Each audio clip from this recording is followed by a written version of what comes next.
immediately. Before we start, I think the members that are here are self-evident, but there are members who have said that they want to be recognized.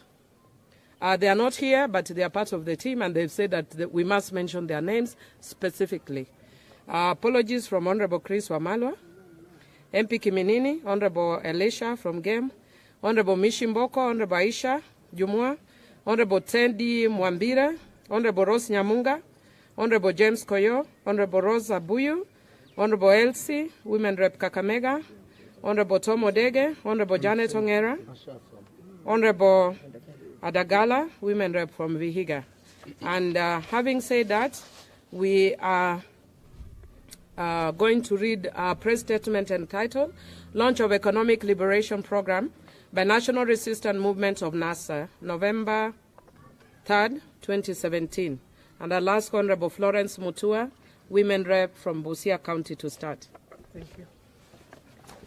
Thank you, Honorable Mili. And the press statement reads, on Tuesday, October 31st, 2017, principals of the NASA Super Alliance laid out a broad roadmap for putting the country on the path to ending electoral autocracy and returning to democracy through free, fair, and credible elections. The broad agenda the principals rolled out include positive action programs like economic liberation, people's assembly, non-cooperation with illegal national government, and defense of the right to peaceful protest. The principals left the task of interpreting and implementing the broad roadmap to a newly formed organ, the National Resistance Movement. Today, therefore, we, the parliamentary wing of the NRM, are here to kick off the program of implementing one specific provision of our program for action, and that is economic liberation. With immediate effect, we are launching the program of economic liberation through targeted boycott of companies, corporations, and businesses that are beneficiaries and supporters of this regime that is destroying Kenya and frustrating the dreams and aspirations of our people. We have a long and comprehensive list of companies, both local and global, on our radars, and which we'll be naming at intervals. We wish to emphasize that the list of companies that will come officially and formally from NASA, any list that will not have come from us, will be fake to this struggle. We ask our people to stick to the list we will provide from time to time. Thank you. I invite Honorable Gladys Wanga, Women Rep from Homa Bay, to continue. Just move a bit. Let Mani come this way. Just move.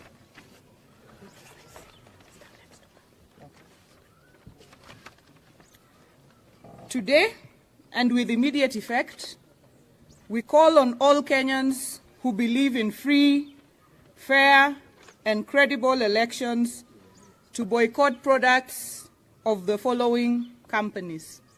1, SAFARICOM.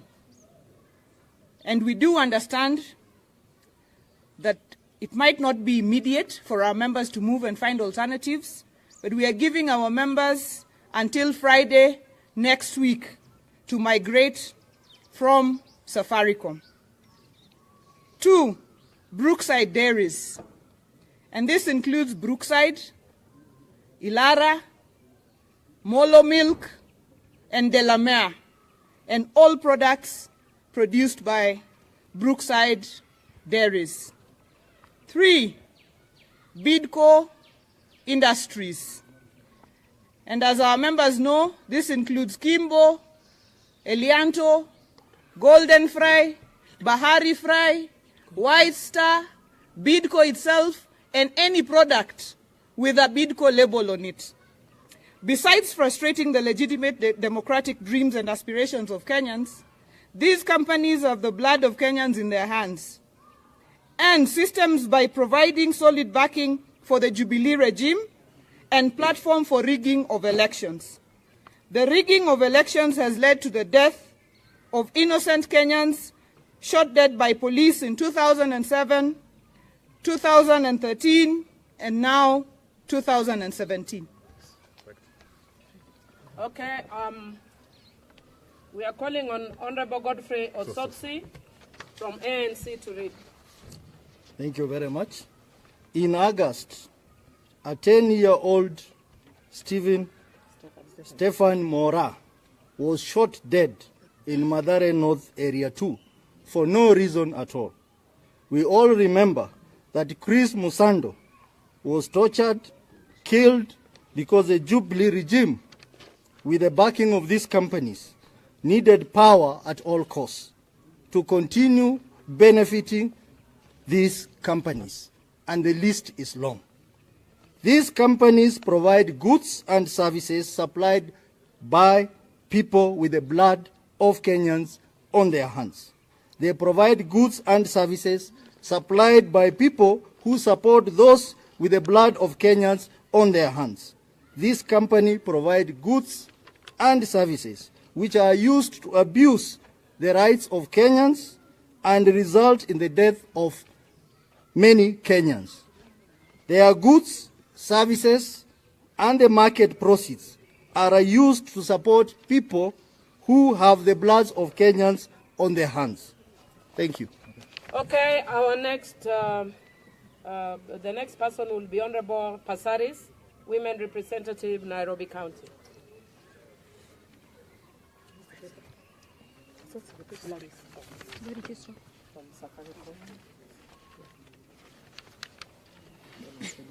SAFARICOM's conspiracy to defeat the will of Kenyans in the 2017 elections has been widely canvassed. It is a matter of public record that SAFARICOM was contracted by the IEBC to transmit election results from the KEMS kits at the polling stations to the IEBC servers. All this data was to be conveyed via a vital private network to ensure that there was no tampering with the results before reaching the servers. It has since come to our knowledge that one of these VPNs terminated at a cloud server registered in Spain, but operated from France under the control of OT Morpho. Consequently, results from the polling station, KEMS kit, left the country, but never found its way back to IEBC. None of the kits under SAFARICOM's network ever got their results into the IEBC public web portal. Furthermore, when purported results started streaming onto the portal without accompanying Forms 34A/B, SAFARICOM senior management knew that these results did not come from the KEMS kit. The company chose to do nothing. Moreover, between July 25th and July 27th, the period immediately prior to the disappearance of the acting IEBC director, Chris Musando, hundreds of KEMS kits were stolen from the IEBC. The same stolen KEMS kit were allowed to continue operating on the SAFARICOM network, even though the company's management knew those kits were not under the control of the IEBC. SAFARICOM has blood of Kenyans like Chris Musando in its hand, and the many victims that have continued to be killed. It has to pay for it. Okay, sorry. Honorable Nakara Lodepe from Turkana Central. Kenyans, we have to pay the price for us to get good in this country. We are calling for a boycott that will act, a boycott that will be painful, a boycott that will bring these corporations on their knees and to their senses until they stand up for electoral justice expressed through fair, free, and credible elections. We are aware that the ruthless determination by the Jubilee administration to stay in power at any cost is not an end in itself. Primitive accumulation of money is the motive. In turn, this money is used to subvert and undermine our democracy. The boycott of Brookside dairies, like BIDCO Industries, provide goods and services supplied by people with the blood of Kenyans on their hands. They provide goods and services supplied by people who support those with the blood of Kenyans on their hands. Their goods, services, and market Proceeds are used to support people who have the blood of Kenyans on their hands, and like SAFARICOM, they have presided over economic regimes that improve rather than empower Kenyans. When Jubilee took over power, dairy farmers were being paid a maximum of shilling 35 per litre. Consumers were paying 75 shillings per litre. 36% have liter packet. Today, farmers will be lucky to get 35 shillings per litre, yet consumers are paying 120 per kilo. 60 shillings per half-liter packet. The processor's margin has increased almost threefold. They are the spoils of power our children are paying for their lives. This economic exploitation is in addition to supporting political programs that have entrenched electoral autocracy and rigged elections. We are not powerless. We are after all the farmers and consumers of milk. We are asking our people to explore alternatives. Years ago, all our milk processing were done by KCC and other cooperatives. Today, we are asking our supporters to support our farmers' cooperative. We are asking our farmers to organize themselves to sell their milk to consumers directly by avoiding Brookside, Dairies, and BIDCO. Honorable Lekina, Ledama, Senator for Narok. Before I read my statement, I must say that my heart bleeds for the Maasai Nation. Yesterday, we lost over 400 cows which were killed by this regime. And this heightens our resistance against this regime. We are asking our people, we are telling our people, check the label, SOMA label, and act accordingly.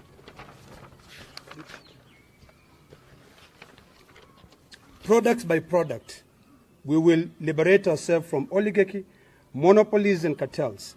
We want to replace cartels' product with cottage industries and create jobs and circulate money in our local economies. Our people are among the creatives and enterprising in the region. We must tap into this tradition.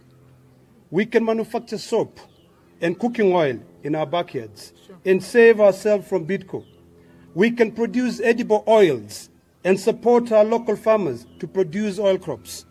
We shall be announcing more economic liberation initiatives in the coming days. And finally, the end game is that we be the people who will end electoral fraud, not only in Kenya, but in all of Africa, and be the team that will approach the evil culture of sham election with predetermined outcomes. Thank you.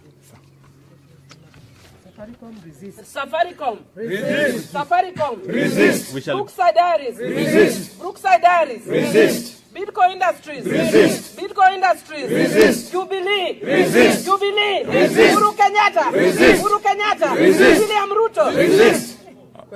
We shall be asking. We'll be getting questions, but before that, Honorable Jonette, if you have something.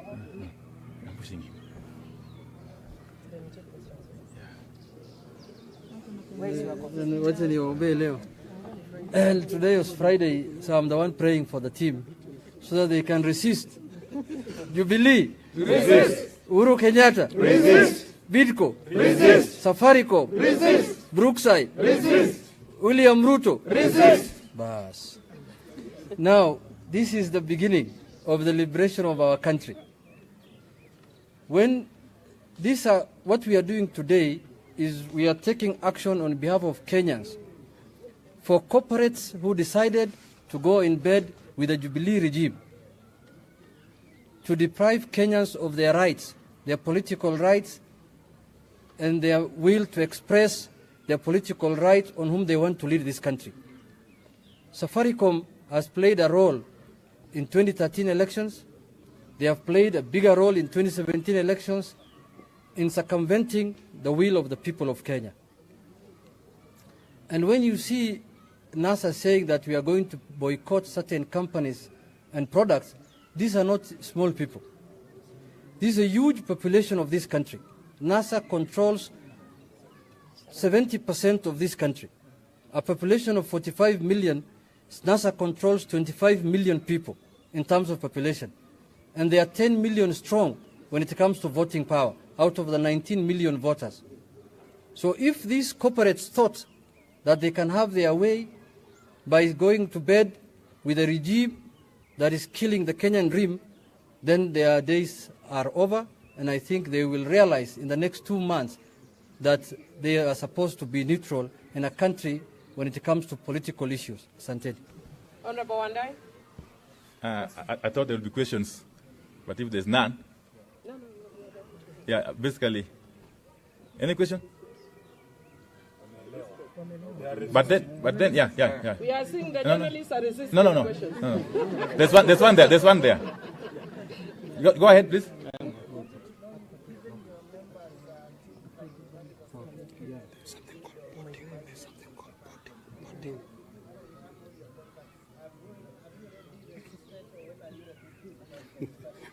As we speak, most of the members you see here have already migrated from SAFARICOM.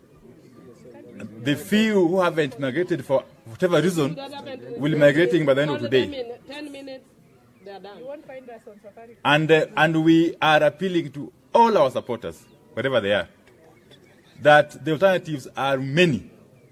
They need to go ahead and migrate without any further delay. In fact, there is a product, there is a mechanism of migrating without changing. It's called porting, without necessarily losing your number. Yes. You just have to move with your numbers, but choose the prefix of the preferred supplier of the service. Yes?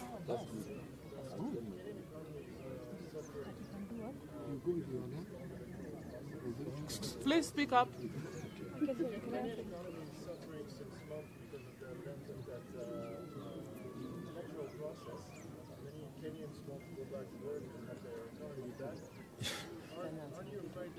Gap between the rich and poor is widening.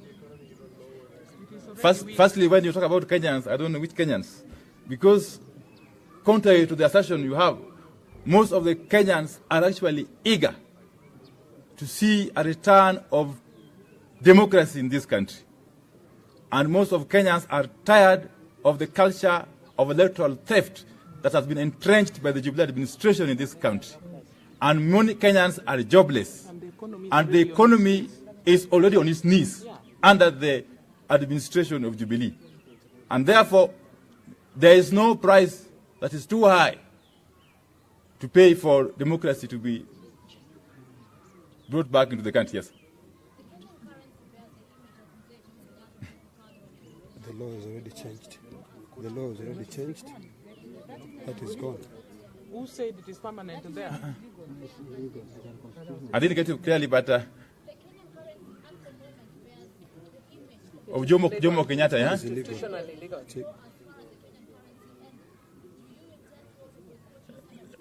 No. That is far-fetched, because first and foremost, the mere fact that Jomo Kenyatta's portrait still appearing on the currency is also unconstitutional. It's something which should have been stopped long time ago. And we don't care. We don't care how the currency looks. What is important for us is that we're dealing with these companies and products that are being used to feed this autocracy. Yes. Okay. We'll take the last question, and then I'll give the chairman if he has one thing to say. It's okay. Last question. Last question, please. That's it. Yes.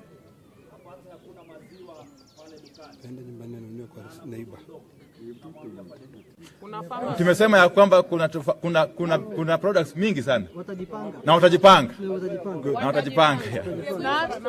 Na hata uji. Na kuanzia leo sisi tunaenda kwa outreach. This is a campaign that has just begun, and it will go on until we realize our objectives. SAFARICOM! Resist! BIDCO! Resist! BROOKSIDE! Resist! Resist! Jubilee! Resist! Resist! Thank you very much. God bless you. Thank you very much.